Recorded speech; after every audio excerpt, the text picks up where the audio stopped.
My favorite room in this museum is the Gettysburg Gallery. I go into that room before every shift. I read the Gettysburg Address and I get the same goosebumps every single time, knowing that if I can translate the important ideals and principles to my children or to our visitors, that's really important.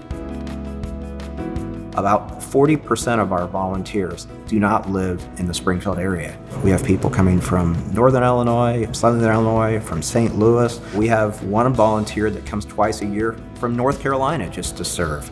I think that speaks to what Lincoln means to people and what they've heard about what we do here and the ways that we serve. I volunteer with my husband. My husband is a historian.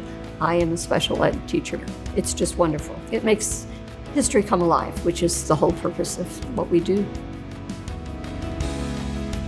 We have some volunteers serving in the plaza, which is kind of the main central hub of the museum, and they're there to greet our guests coming in.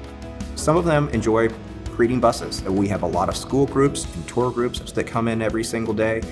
We have volunteers strategically placed. We call them stationary guides, and those volunteers are more focused on the historical conversations. Most of our volunteers, about 90%, serve on the museum side and about 10% on the library side.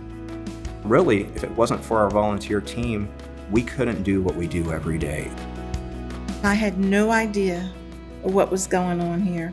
I'm from a finance background. That's all I knew.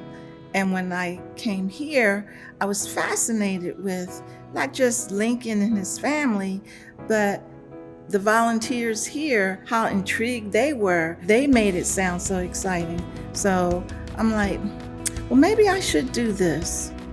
When volunteers serve with us, we take the time and effort to learn what is different about them. What are ways that they might want to serve that's unlike anyone else that's already on our team? People do not have to be historians to be facilitators here, but we'll all learn more. We have a ton of educational programs, at least 2 a month, that we provide for our volunteers, because the life of Lincoln is very complex.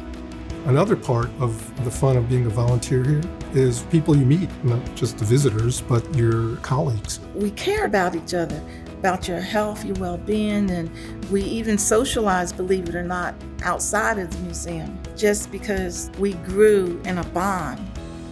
If you enjoy it and you're excited about it, that enthusiasm is contagious, and other volunteers see it, and our guests see that every day.